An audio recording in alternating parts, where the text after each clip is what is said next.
నమస్కారం. Welcome to Vinesh వ్యాఖ్య. రీసెంట్గా హైదరాబాద్లో అల్లు సినిమాస్ ఓపెనింగ్ సందర్భంగా తెలంగాణ ముఖ్యమంత్రి వర్యులు శ్రీ రేవంత్ రెడ్డి గారిని అల్లు అరవింద్ గారు వారానికి 14 రోజులు పనిచేస్తారని చెప్పి పొగడడం జరిగింది. ఈ పొగడతలు సోషల్ మీడియాలో చాలా హాట్ టాపిక్గా మారాయి. దీని వెనక ఉన్న సినిమా ఇండస్ట్రీ పాలిటిక్స్ ఏంటి అనేది మనం ఈరోజు చర్చిద్దాం. గతంలో ఇదే ఇండస్ట్రీ పెద్దలు కేసీఆర్ గారిని ఏ విధంగా పొగిడారో మనందరం చూసాం. ఆయనని నా భూతో నా భవిష్యత్తు అన్నట్టు గత ప్రభుత్వంలో ఇదే ఇండస్ట్రీ పెద్దలు పొగడ్డం జరిగింది.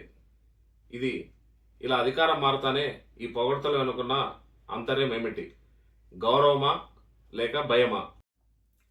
అలాగే మరో తెలుగు రాష్ట్రమైన ఆంధ్రప్రదేశ్లో కూడా గతంలో ఒక ముఖ్యమంత్రి రోజుకి 24 గంటలు ఉంటే 48 గంటలు పనిచేస్తున్నా అని చెప్పుకునేవాడు.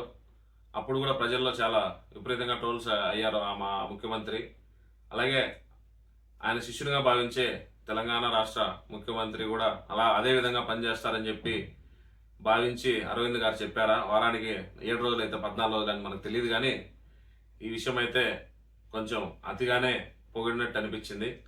ఇక్కడ వస్తున్న ప్రధాన సమస్య ఏమంటే, సినిమా ఇండస్ట్రీ వాళ్ళకి ఎవరు అధికారంలో ఉంటే వాళ్ళు ప్రసన్నం చేసుకోవాలి, వాళ్ళతో రిలేషన్ మెయింటైన్ చేయాలి.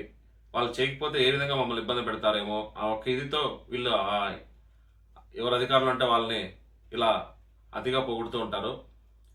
ఇక్కడ మెయిన్గా సినిమా వాళ్ళకి ఏం అవసరం అంటే, వాళ్ళ బెనిఫిట్స్ వాళ్ళు కానీ, సినిమా రేట్లు కానీ, రాయితీలు కానీ ఇట్లాంటివన్నీ ప్రభుత్వం చేతిలో ఉంటాయి.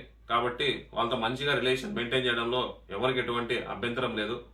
కానీ ఇక్కడ ఈ అతి పొగడ్తలే జనాలకు కానీ చాలా చికాకుగా అనిపిస్తూ ఉంటాయి. కాబట్టి ఇక్కడి నుంచి అయినా మంచి రిలేషన్ మెయింటైన్ చేయండి, ఎవరికి అభ్యంతరం లేదు. ఇలాంటి అతి పొగడ్తలు మాత్రం మానుకుంటే సినిమా ఇండస్ట్రీ మీద, పెద్దల మీద గౌరవం ఉంటుందని చెప్పి తెలియజేసుకుంటూ, అలాగే ఈ పొగడ్తల మీద మీరేమనుకుంటున్నారో కామెంట్ చేయండి. Thank you.